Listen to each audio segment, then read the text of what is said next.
Hello learners. तो आज हम डिस्कस करने वाले हैं प्राणियों के बारे में। तो फिर प्राणियों में जो पोषण होता है वो किस प्रकार होता है, यही हमें देखना है आज। तो सबसे पहले हम इसमें मेन मेन पॉइंट्स ही पढ़ेंगे, पूरा चैप्टर नहीं पढ़ेंगे ताकि आपका टाइम भी सेव हो सके। तो सबसे पहले मेन पॉइंट क्या आता है कि पोषक तत्वों की आवश्यकता, आहार के अंत ग्रहण, भोजन ग्रहण करने की विधि तथा जो शरीर में इसके उपयोग की विधि सन्निहित है, मतलब सम्मिलित है, वो होता है अंतग्रहण। तो फिर इसके बाद कार्बोहाइड्रेट जैसे कुछ जटिल पदार्थ होते हैं और जिनको अनेक जंतु इन जटिल पदार्थों का उपयोग सीधे इसी रूप में नहीं कर सकते, अतः इन्हें सरल पदार्थों में बदलना आवश्यक है। तो फिर उसके लिए हमारा जो पाचन तंत्र होता है इसमें काम आता है भोजन को सरल पदार्थों में बदलने में। तो हम वही देखेंगे कि पाचन तंत्र आखिरकार होता कैसे है हम सबके जीवों के शरीर में। तो जो भोजन को छोटे छोटे भागों में विखंडित करते हैं, छोटे छोटे टुकड़ों में तोड़ते हैं, उसको बोलते हैं पाचन। और खाद्य अंतर्ग्रहण की विभिन्न विधियां होती हैं, जैसे कि जो जीव होते हैं, जीवों में कई प्रकार से पाचन तंत्र होता है। जैसे कि मधुमक्खी और जो मरमर पक्षी होते हैं ये पौधों का मकरंद चूसते हैं।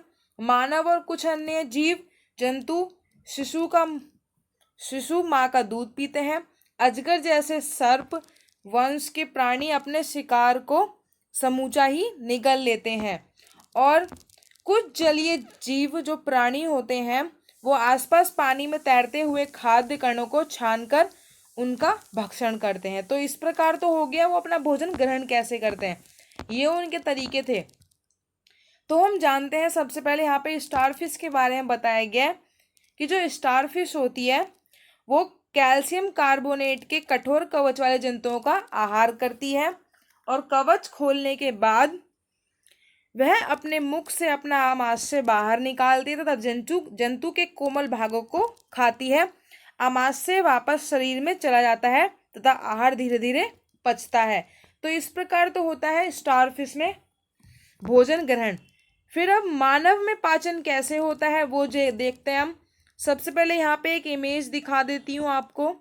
इमेज में दिखाया गया है कि हमारे जो अंग होते हैं जो पाचन तंत्र में शामिल होते हैं वो सब कैसे कैसे होते हैं।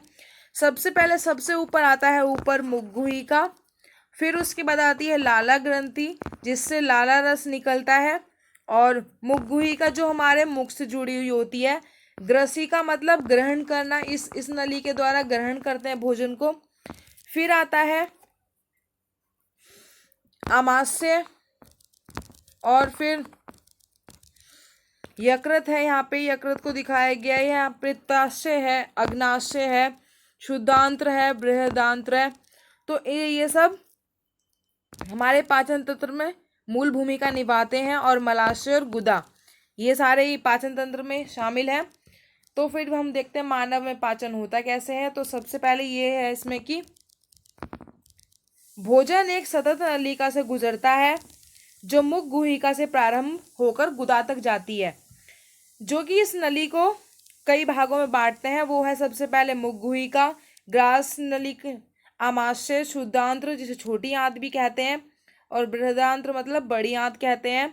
और फिर उसके बाद मल द्वार है जिसे गुदा भी कहते हैं। यहाँ से जो भोजन जो अपशिष्ट पदार्थ होते हैं वो सब बाहर निकल जाते हैं। आहार नाल का निर्माण करते हैं ये सब मिलकर। और फिर भोजन विभिन्न भागों से गुजरता है, उसके विभिन्न घटकों का पाचन भी क्रमिक रूप से होता है। और आमाशय की आंतरिक भित्ति, शुद्धांत्र तथा आहार नाल से संबद्ध विभिन्न ग्रंथियां जैसे कि लाला ग्रंथि, यकृत, अग्नाशय पाचन रस स्रावित करती हैं। पाचक रस जटिल पदार्थों को उनके सरल रूप में बदल देते हैं और आहार नाल एवं संबंधित ग्रंथियां जो होती हैं वो पाचन तंत्र का निर्माण करती हैं। तो इस प्रकार हम आगे देखते हैं कि मुख गुहिका और मुख कैसा होता है। जैसे कि मुख से तो हम भोजन को ग्रहण कर लेते हैं, फिर उसके बाद आहार को शरीर के अंदर लेने की प्रक्रिया कहलाती है अंतःग्रहण। और हम दांतों से मुंह के अंदर चबाते हैं, तो हम दांतों की सहायता से भोजन को चबाते हैं, जो कि एक यांत्रिक प्रक्रिया होती है। ये भोजन को छोटे छोटे टुकड़ों में तोड़ देती है। और फिर जो प्रत्येक दांत होता है वो मसूड़ों से जुड़ा होता है, जिसे बोलते हैं ग्रतिका, जिसे सॉकेट भी बोलते हैं। और फिर यहाँ पे हमारे दांतों की स्थिति दिखाई गई है कि आखिर दांत कैसे होते हैं। यहाँ पे चवर्णक दांत होता है, और फिर ये अग्र चवर्णक। चवर्णक होते हैं 3 इस साइड और 3 इस साइड, तो 6 नीचे की तरफ, 6 ऊपर की तरफ हो गए। और फिर अग्र चवर्णक मतलब चवर्णक से आगे वाले अग्र चवर्णक, तो ये 2 होते हैं, नीचे की तरफ 4 और ऊपर की तरफ भी 4। और फिर आते हैं रदनक। रदनक होता है 1 नीचे, मतलब 2 नीचे और 2 ऊपर। और फिर आते हैं कृंतक। कृंतक मतलब काटने वाले, क से काटना, क से कृंतक भी याद कर सकते हैं हम इसको। और फिर ये होते हैं नीचे 4 और ऊपर भी 4, तो मतलब ये टोटल 8 होते हैं। इस प्रकार हमारे 32 दांत हो जाते हैं। और फिर लाला ग्रंथि होती है हमारे मुख में। लाला ग्रंथि होती है जो लाला रस स्रावित करती है, जिससे हमारा भोजन पचना शुरू हो जाता है वहाँ से।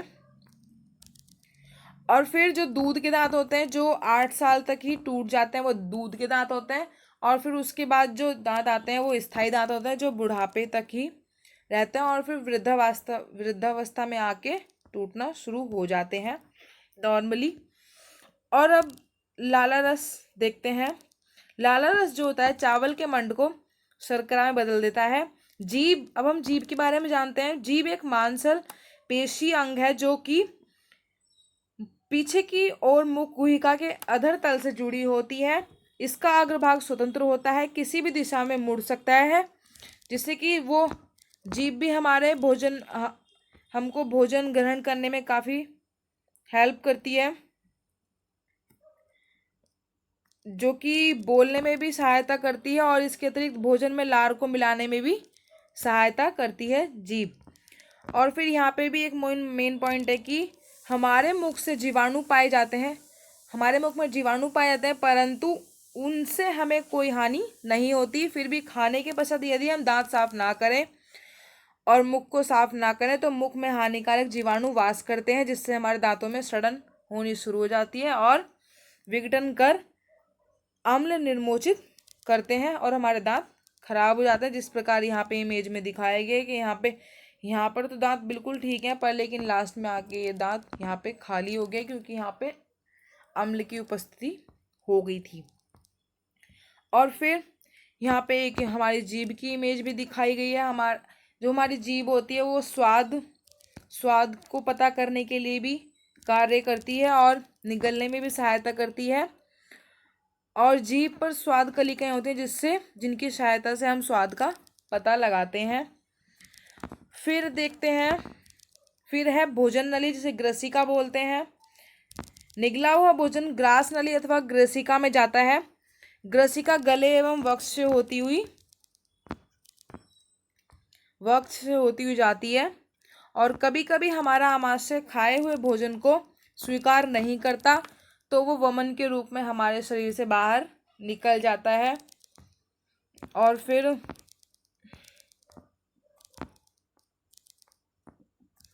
फिर आता है आमाशय। पहले हम उससे पहले ग्रसिका में भोजन की गति को देख लेते हैं। जैसे कि भोजन यहाँ से भोजन आता है और फिर नीचे नीचे आमाशय में चला जाता है। फिर उसके बाद आमाशय के बारे में जानते हैं कि आमाशय एक मोटी भित्ति वाली एक थैलीनुमा संरचना है, जिसकी संरचना जे आकृति की होती है। यह एग्जाम के लिए इम्पोर्टेंट है। और आहार नाल का सबसे चौड़ा भाग है आमाशय।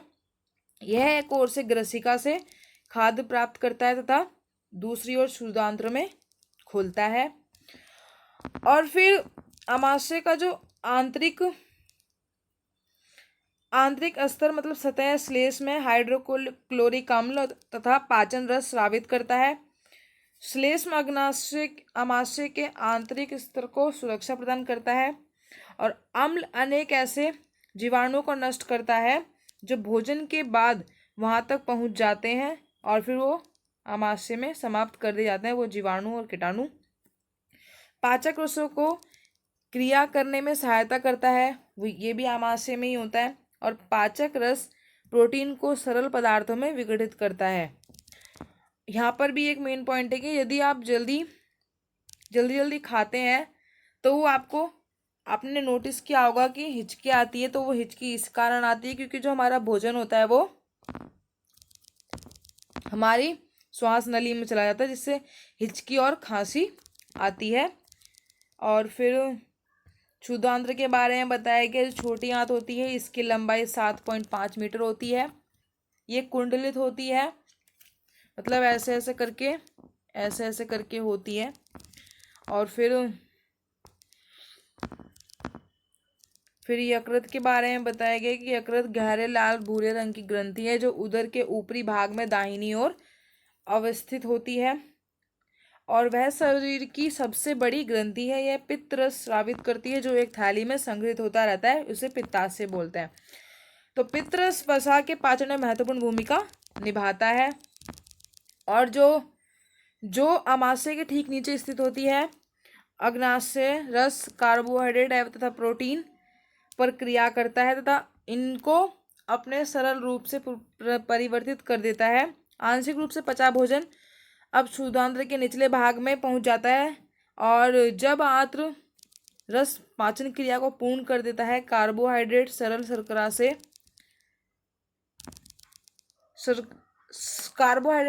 शर्करा जैसे कि ग्लूकोज में परिवर्तित हो जाता है। वसा अम्ल एवं ग्लिसरॉल में प्रोटीन अमीनो अम्ल में परिवर्तित हो जाती है। और फिर आखिर हमको अपने पेट के बारे में, जो पाचन तंत्र के बारे में पता कैसे चला, तो सबसे पहले जो थे ब्यूमॉन्ट ने आमाशय भोजन का मंथन कर रहा था। उन्होंने देखा था कि ब्यूटोन नाम के एक डॉक्टर थे जिन्होंने आमाशय के बारे में जाना और फिर इन्होंने सबको बताया। और फिर है क्षुद्रांत्र में अवशोषण कैसे होता है, जो पचा हुआ भोजन होता है और जो क्षुद्रांत्र की भित्ति में स्थित रुधिर वाहिकाओं में चला जाता है। इस प्रक्रम को अवशोषण कहते हैं। क्षुद्रांत्र की आंतरिक भित्ति पर उंगली के समान संरचनाएं होती हैं जिन्हें दीर्घरोम या फिर रसांकुर कहते हैं। फिर आगे अवशोषित पदार्थों का स्थानांतरण रुधिर वाहिकाओं द्वारा शरीर के विभिन्न भागों तक होता है जहां उनका उपयोग जटिल पदार्थों को बनाने में किया जाता है। इस प्रक्रम को स्वांगीकरण कहते हैं। और फिर ये बताया गया बड़ी आंत के बारे में कि बड़ी आंत की लंबाई होती है 1.5 मीटर। ये छोटी होती है पर मोटी होती है क्षुद्रांत्र की अपेक्षा। और ये जो है इसका कार्य होता है जल तथा कुछ लवणों का अवशोषण करना जो कि मलाशय में चला जाता है तथा और फिर ये उसको गुदा द्वारा बाहर निकाल देते हैं। फिर हम देखते हैं कि जो जानवर घास खाते हैं उनका कैसे पाचन तंत्र काम करता है। वे उस समय भी लगातार जब जैसे कि जो घास खाते हैं वो कैसे करते हैं कि अगर इन्होंने भोजन पहले तो ये भोजन साथ में खा लेते हैं, इकट्ठा कर लेते हैं और फिर बाद में उसको अपने मुंह में थोड़ी थोड़ी मात्रा में ला के चबाते रहते हैं। इसीलिए वो चबाते रहते हैं, अपने मुंह को पूरे दिन चलाते रहते हैं, उसको बोलते हैं जुगाली। तो फिर आगे देखते हैं इसी के बारे में, जो घास को जल्दी जल्दी निगल कर खा लेते हैं और फिर यह भाग रूमेन कहलाता है जहाँ पर वो भोजन को भंडारित कर लेते हैं। और रूमेन में भोजन का आंशिक पाचन होता है जिसे जुगाल कहते हैं, परंतु बाद में जंतु उसको छोटे छोटे भाग में लाकर चबाते रहते हैं। इस प्रक्रम को रोमंथन कहते हैं। और फिर दस्त कब लगते हैं, जैसे कि कभी कभी आपको जल रूपी पतले मल के बार बार निष्कासन की आवश्यकता होती है। इस स्थिति को दस्त कहते हैं। यह प्रक्रम खाद्य विषाक्तता तथा अपच के कारण होता है। भारत में विशेषकर बच्चों में यही अति सामान्य स्थिति होती है, जिसके लिए हमको जीवन रक्षक घोल या फिर ORS घोल मिलता है, पीना चाहिए। और घास में जो घास होती है वो सेल्यूलोज की प्रचुरक होती है, मतलब सेल्यूलोज की मात्रा उसमें पाई जाती है, जो एक प्रकार का कार्बोहाइड्रेट है।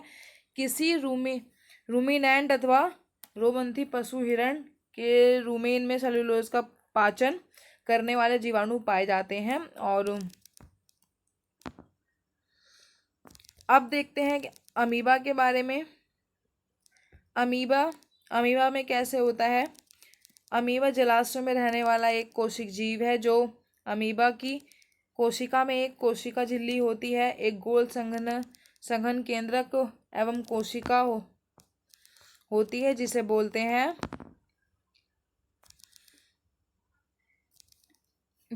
हैं धमनियाँ।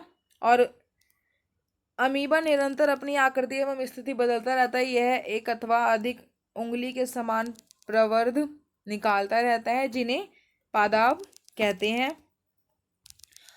और जहाँ पे अमीबा का भोजन पचता है उसे बोलते हैं खाद्यदानी। और यहाँ पे इमेज में देख सकते हैं कि अमीबा की खाद्यदानी कहाँ पर है। ये रही, ये नीली नीली ब्लू ब्लू कलर की ये खाद्यदानियाँ हैं। और फिर खाद्यदानी में ही पाचक रस स्रावित होते हैं। ये खाद्य पदार्थ पर क्रिया करके उन्हें सरल पदार्थों में बदल देते हैं। पचा हुआ भोजन धीरे धीरे अवशोषित हो जाता है। तो इस प्रकार होता है हमारा चैप्टर ख़त्म। इस चैप्टर में हमने ये सब पढ़े हैं हमने। तो वीडियो अच्छी लगे लाइक करें, अपने दोस्तों के साथ शेयर करें और मेरे चैनल को सब्सक्राइब करें मेरी सारी वीडियोस देखने के लिए। Thank you.